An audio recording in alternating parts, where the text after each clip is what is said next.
Bienvenue à tous, bonne année, que cette année 2023 soit pour vous la plus douce possible. Une année où nous fêterons les 20 ans de Réussite, votre magazine économique réalisé en collaboration avec la CCI de Troyes et de l'Aube. Notre invité a brillé lors de la dernière nuit des Réussites en gagnant 2 trophées. C'était l'occasion de le faire revenir dans notre studio pour notre édition de janvier. Tout de suite, le sommaire. Fabrice Provin est le grand témoin de Réussite. Il dirige le Relais du Bien-être, une entreprise solidaire d'utilité sociale qui organise des séjours courts de repos pour des personnes en situation de fragilité. Cela peut concerner tout type de public, des aidants familiaux ou bien des malades en rémission de cancer, par exemple. Un concept original et innovant à bien des égards, notamment sur le plan économique, à découvrir dans cette émission. Dans le rendez-vous CCI, nous vous donnerons des conseils pour faire des économies d'énergie dans votre entreprise. Ce sera sûrement d'ailleurs un des sujets de l'année. Parmi les outils proposés, des guides pratiques pour conseiller les PME sur le potentiel offert par la sobriété énergétique. On en parle avec Maxime Hitz, conseiller énergie à la CCI Grand Est. Enfin, dans le Zoom du mois, nous ferons un point sur le télétravail en entreprise. Un concept qui a explosé au moment de l'épidémie de Covid. Le télétravail s'est-il durablement installé au sein du monde professionnel? Quel type de PME cela concerne? Reportage à la fin de cette édition. Fabrice Provin, on vous a reçu, on vous connaît bien dans Réussite, on vous a reçu en avril 2005 et on vous retrouve 17 ans plus tard pour une nouvelle aventure entrepreneuriale. En 2005, vous êtes présent sur ce plateau pour présenter l'Âge d'Or Service, une des premières sociétés d'aide à domicile en France. En quelques mots, pour faire le lien avec cette nouvelle aventure d'aujourd'hui, qu'est-ce qu'était l'Âge d'Or et quel a été ce parcours de l'Âge d'Or ? Donc l'Âge d'Or, donc ça a plus de 30 ans aujourd'hui. Donc c'était donc la première société privée d'aide à domicile. Enfin, à l'époque, on ne savait pas encore que ça allait être la première société privée. C'était pour aider les personnes âgées et handicapées dans leur mobilité, donc les accompagner dans la vie de tous les jours pour éviter l'isolement. Et c'était à Troyes. C'était à Troyes, donc le siège, donc je suis troyen d'origine, donc le siège était à Troyes. Et en fait, on a grandi assez vite puisque 1 an après la création d'Âge d'Or Service, nous avons créé des agences donc en franchise. Et donc en 2001, lorsque j'ai cédé Âge d'Or Service au groupe Caisse des Dépôts, il y avait 70 franchises donc sur toute la France, sachant que la première franchise, je l'ai créée à 22 ans. Donc, Justement, vous avez été très précoce dans la création d'entreprise, mais avec toujours le même but, aider les personnes en difficulté, que ce soit à l'Âge d'Or ou ce dont on va parler aujourd'hui, le Relais du Bien-être, aider les personnes en difficulté. Je crois que c'est ma vocation. Donc, à l'époque, c'était pas évident. Alors, déjà par la jeunesse et puis par le thème, on commençait à parler des seniors, du marché des seniors. Moi, c'était vraiment rendre service déjà au départ dans mon quartier. Donc, en fait, moi, je dis qu'aujourd'hui, j'ai vécu de ma passion. Et maintenant, avec du recul, si on ne m'avait pas fait confiance hier, je pense qu'on peut me faire confiance aujourd'hui, quoi. 17 ans après, vous vous rapprochez un peu plus de l'âge de vos clients. Depuis 2014, vous avez mis en place une nouvelle aventure entrepreneuriale qui est le Relais du Bien-être. Rapidement, quel en est le concept ? Donc en fait, c'est de concevoir et d'organiser donc des séjours sur des thèmes bien précis, comme il a été dit, pour les aidants familiaux, des personnes qui sont donc en rémission à la suite d'un cancer, mais il y a également aussi sur l'accompagnement du deuil. Et donc c'est de le faire uniquement dans des demeures historiques, puisque dans mon parcours entre 2002 et 2014, mais bon, c'est long et court à la fois, j'ai restauré un monument historique. Et à ce moment-là, je me suis rendu compte que c'était des lieux de ressourcement et que ça pouvait donc permettre à des personnes en situation de fragilité de pouvoir se ressourcer, de rebondir après des moments difficiles. Et ça m'a été insufflé par les premiers clients qui étaient plutôt des clients de chambre d'hôte, donc des touristes qui faisaient des milliers de kilomètres. Je pense à un Américain qui est venu quand même de Boston et qui est arrivé à Vitry-le-François et qui m'a dit mais on est transporté, je me sens en pleine forme dans ce lieu et tout ça. Et peut-être que c'est ma vocation de départ qui m'a fait dire ça, mais je me suis dit mais pourquoi pas mettre le monument historique à la disposition de personnes. Et justement, c'était l'une des innovations de votre concept, puisque ces séjours, ce type de séjour pouvait exister, mais pas du tout sous cette forme, plutôt une forme encore médicalisé auparavant. Et voilà, les oncologues aujourd'hui qui nous soutiennent pour une grande partie nous disent qu'on est en fait une alternative aux cures thermales qui sont souvent très éloignées, longues. Ça peut être sympa 3 semaines, mais quand on vient déjà de passer tous les traitements, et puis aussi l'image, les cures thermales, on se retrouve encore avec des blouses blanches. Alors on n'est pas dans le médical, mais au moment où on intervient, c'est justement pour bondir après des moments difficiles. On comprend mieux maintenant le principe du relais du bien-être, mais encore faut-il mettre tout cela en musique. Comment, dans le cadre d'une entreprise, on arrive à mettre en place ce type de séjour pour des personnes en fragilité? Qu'est-ce que cela implique en termes d'organisation? Je vous propose de regarder le reportage d'Alban Gingembre à ce propos. Séjour après cancer, post-retraite ou pour affronter le deuil, les prestations proposées par le relais du bien-être s'adressent à un public bien précis. Nous sommes en collaboration avec des prescripteurs au niveau national, donc suivant nos thématiques. Et c'est à travers ces plateformes, ces associations, ces structures que nous arrivons à trouver nos participants qui puissent bénéficier du séjour. On a certains critères pour participer à ce séjour. On a un critère parfois d'âge, suivant ce sont des personnes qui sont des jeunes retraités, ou bien alors certaines personnes qui sont liées à des caisses de retraite spécifiques, ou alors suivant aussi le lieu d'habitation. Sophrologue, nutritionniste, gymnastique adaptée, thérapeute en soins, socio-esthéticienne, des professionnels de différents domaines interviennent selon la thématique du séjour. Durant ces séjours où nous retrouvons toujours un groupe à taille humaine, une dizaine de personnes maximum, pour créer une synergie de groupe, c'est un séjour en résidentiel où les participants viennent justement suivant une problématique de vie. Donc ils vont être accompagnés par des thérapeutes experts. Tout au long du séjour, il va y avoir un cheminement de l'arrivée du participant jusqu'à son départ. Un séjour bénéfique pour ses participants. En résidentiel, il va y avoir un cheminement durant ces 4 jours. Il y aura des prises de conscience durant le séjour, des déclics qui vont se faire, donc suivant la personne, suivant ses problématiques. Donc elle ne va pas résoudre en 4 jours son problème, mais on va vraiment l'accompagner sur une ouverture d'esprit, les outils qu'elle va apprendre pour, une fois retournée dans sa vie quotidienne, acquérir les outils et les méthodes nécessaires pour justement passer cette épreuve de vie difficile. Pour bénéficier d'un séjour, rien de plus simple que de s'adresser au relais du bien-être pour constituer un dossier. On va étudier donc leur situation, on va trouver donc un lieu adapté au plus proche de chez eux qui répond à leurs problématiques. Suivant leurs critères, il y aura un séjour qui sera proposé avec une date définie. Le relais du bien-être relevant de la santé publique, les financements sont trouvés en amont. Les séjours sont donc entièrement pris en charge. Voilà, pour bien qu'on comprenne votre concept, Fabrice Provin, c'est ce qui vient d'être dit, vous faites en sorte que les bénéficiaires ne paient pas leur séjour, c'est complètement pris en charge par qui ? Donc on a aujourd'hui des partenaires qui sont les caisses de retraite complémentaires de type AG2R, Malakoff, ProBTP, et puis des caisses du régime général comme la CARSAT. Et puis on a des départements, donc un des départements moteurs est le département de l'Aude, mais on a beaucoup de départements aujourd'hui qui nous soutiennent, qui prennent en charge une partie, et puis après c'est à nous aussi de trouver d'autres financements. L'idée, comme il est dit, on est très très proche de la santé publique, voire même on est en plein dedans. Et donc, quand on se fait soigner un cancer, on ne nous dit pas qu'il y a 10% de restants. Là, c'est quand même des sommes très minimes par rapport à des situations qui ont coûté cher. Et là, on se bat pour cela, en fait. Se battre, ça veut dire que vous prenez votre bâton de pèlerin et vous allez voir les financeurs potentiels. Ça doit prendre du temps, ça a pris du temps. Ça prend du temps. C'est vraiment une des fonctions de notre entreprise, c'est de créer le séjour quand le financement est trouvé, en fait. Donc c'est beaucoup de dossiers aussi pour les départements, par exemple. C'est des dossiers d'appel à projet. On travaille aussi avec l'ANCV, les chèques vacances, qui a un fonds de dotation pour les aidants.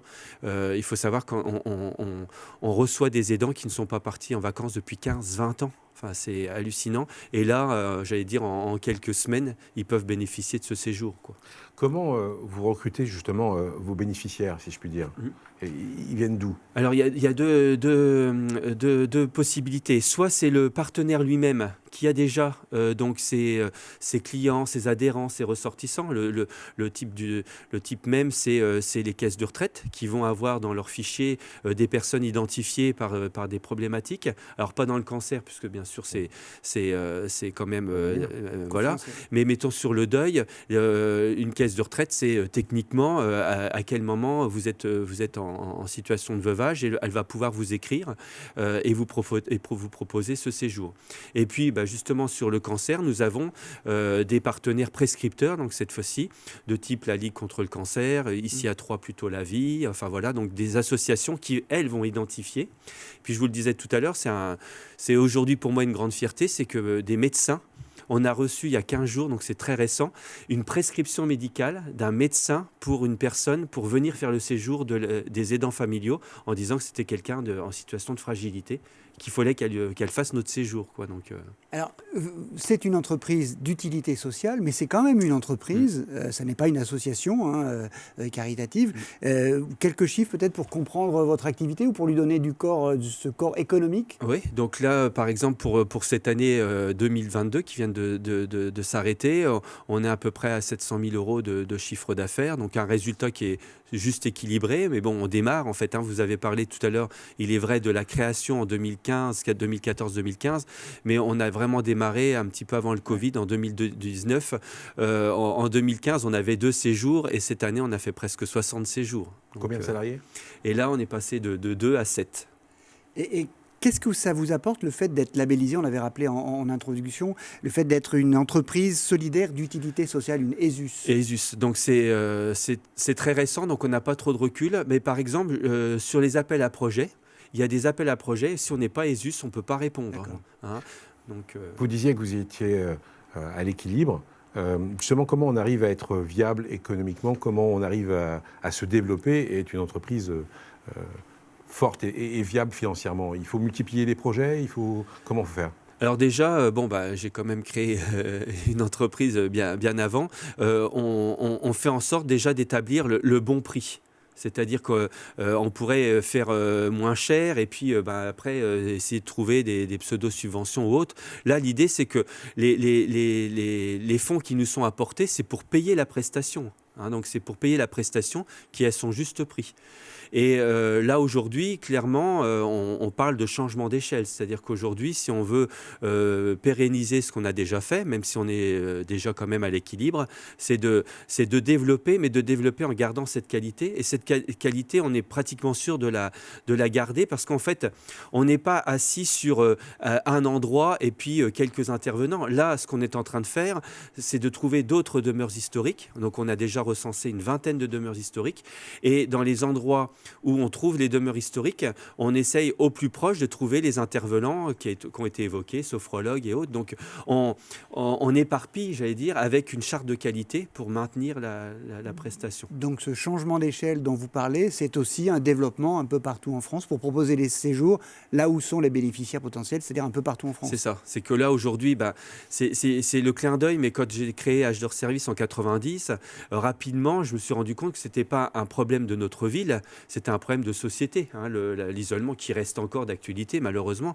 Et là, c'est pareil. Les aidants familiaux, dans chaque département, on est dans une dizaine de départements. À chaque département où nous arrivons, c'est la première fois qu'on propose ce genre de projet. Pour 80% en sondage, 80% des aidants familiaux demandent du répit, 80%.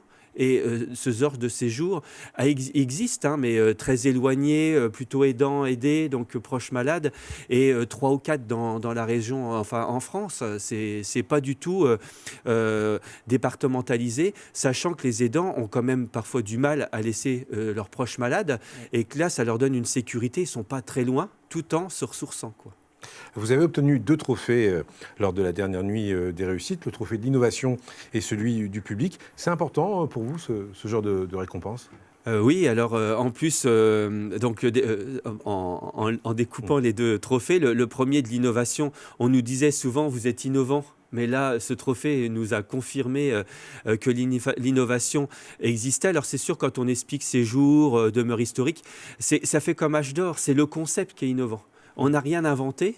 C'est les briques qu'on a constituées qui font qu'aujourd'hui, le concept est innovant. Donc, c'était vraiment fort agréable d'avoir ce trophée.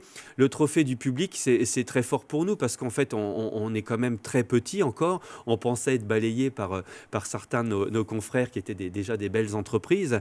Et puis là, on s'est rendu compte qu'il y a eu une mobilisation essentiellement des bénéficiaires, sûrement de leur famille, parce qu'on pense aux bénéficiaires, mais il y a tout l'environnement des bénéficiaires, des partenaires quand même, des grands partenaires, je les ai cités tout à l'heure, ils doivent aussi relayer l'information. Donc on a été très contents d'avoir ces 2 prix. On se retrouve dans quelques instants pour la suite de Réussite. Nous vous donnerons quelques conseils pour réaliser des économies d'énergie. Je crois qu'on va en parler toute l'année. Et puis on fera un point sur l'importance prise par le télétravail en entreprise. À tout de suite.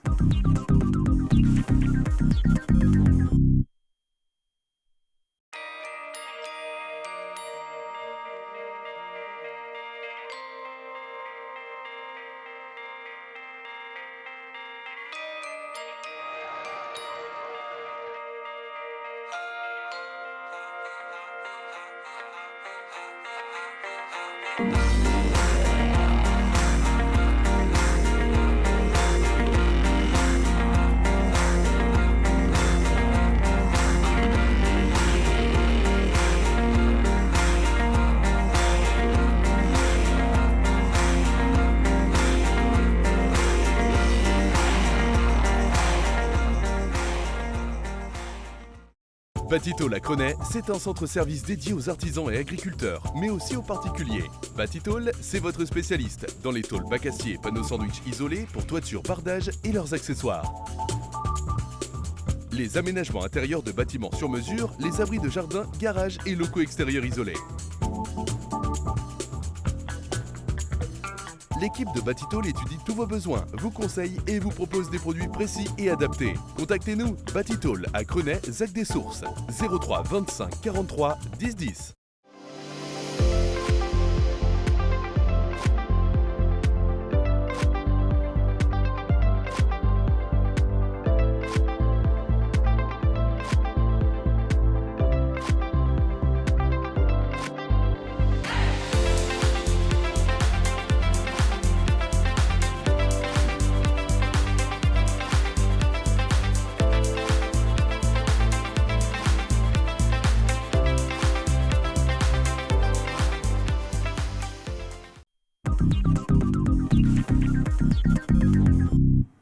Suite de Réussite, le Mag Éco, Fabrice Provin est l'invité de ce mois de janvier.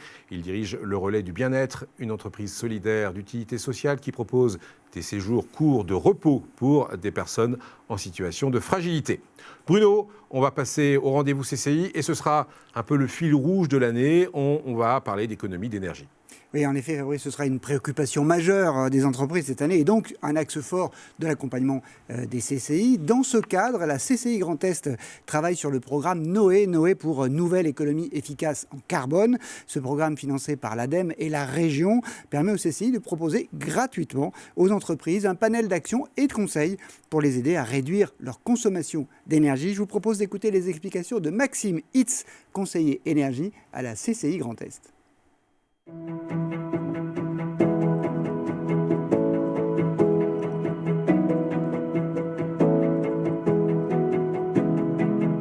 Ce guide pratique, il permet à l'entreprise d'avoir les premiers aperçus d'action, surtout en sobriété, sur l'éclairage, le bâtiment, le chauffage, la mobilité. C'est simplement du comportemental, que la direction le prenne en compte et qu'elle fasse comprendre à son personnel qu'à partir d'aujourd'hui, les choses vont être modifiées en faisant comprendre aux salariés qu'il faut consommer autrement si on n'est pas dans telle ou telle surface, penser à éteindre l'éclairage.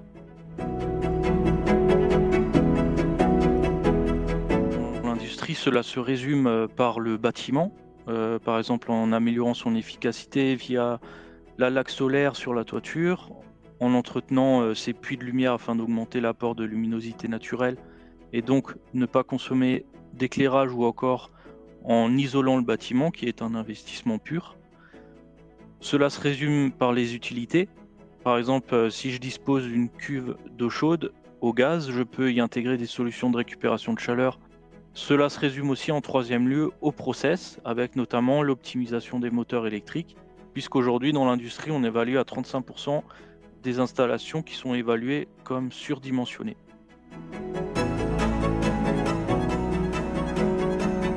Les énergies renouvelables sont à la mode et les investissements sont sollicités depuis une vingtaine d'années, mais jamais il y a eu un programme global sur la sobriété et l'efficacité énergétique. Il n'y a pas de solution magique et l'État intervient déjà brillamment là-dessus via le bouclier tarifaire, l'amortisseur électrique, l'aide gaz et électricité du plan de résilience.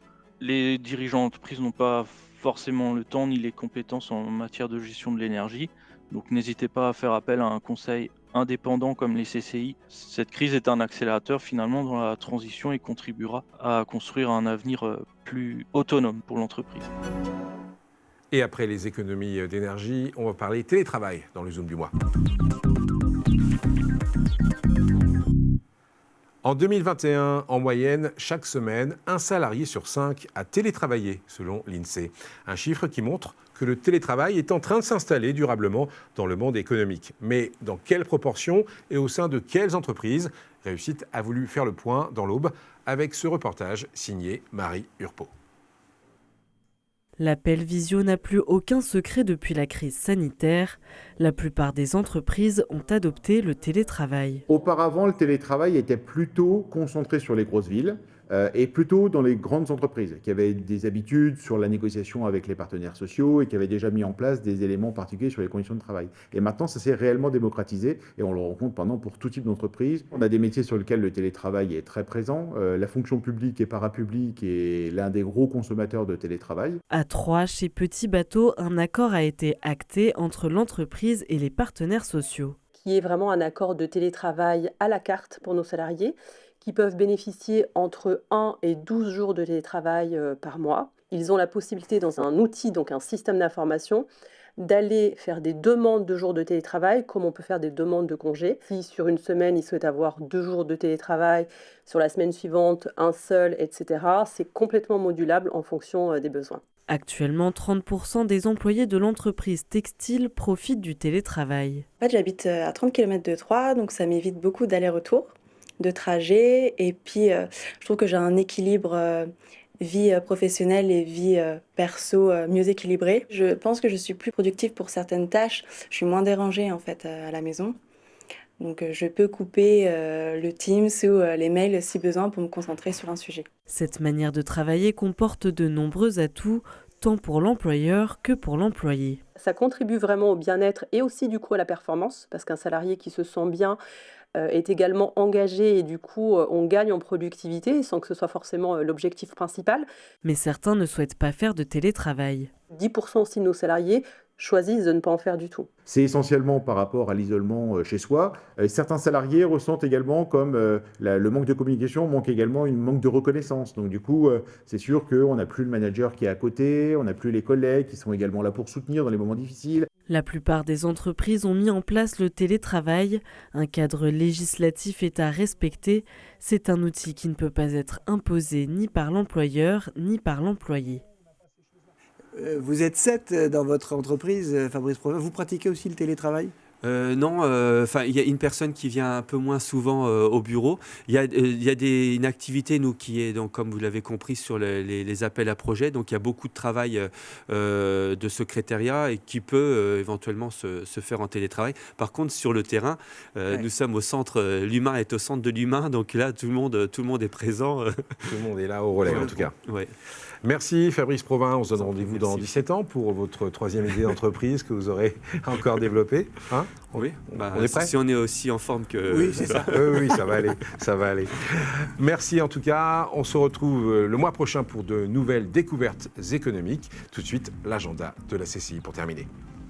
Le mardi 10 janvier au matin, vous pourrez assister à un atelier Êtes-vous prêt à vous lancer ? Pour tout savoir sur la création d'entreprise, les aides possibles, les statuts juridiques, la CCI de Troyes et de l'Aube organise ces réunions d'information. Le mercredi 25 janvier, dans l'après-midi, c'est une permanence propriété industrielle qui vous est proposée. la CCI de Troyes et de l'Aube et la Compagnie nationale des conseils en propriété industrielle vous proposent des rendez-vous individuels et gratuits par un conseil en propriété industrielle. Vous pourrez poser des questions sur les brevets, les marques, les modèles, mais aussi tout savoir sur ce qu'il faut faire avant de breveter ou de lancer un projet. Le jeudi 26 janvier, ne manquez pas l'atelier de sensibilisation RSE sur le onboarding ou l'art de bien accueillir son nouveau collaborateur. Frédéric Reuillard de Morgan Service va nous expliquer quelles sont les étapes clés à ne pas négliger dans l'élaboration d'un processus d'onboarding et comment transformer chaque collaborateur en ambassadeur de votre marque grâce à un onboarding de qualité. Enfin, toujours le 26 janvier, c'est une formation RH qui vous est proposée sur l'entretien individuel. Cet entretien individuel d'évaluation professionnelle est un outil de management à part entière. En tant que bilan ou pour préparer le futur, cet espace de dialogue avec le supérieur hiérarchique passe par une préparation et des techniques de conduite d'entretien permettant d'en faire un moment fort dans l'année. Cette formation a un coût de 420 € par participant et par jour de formation.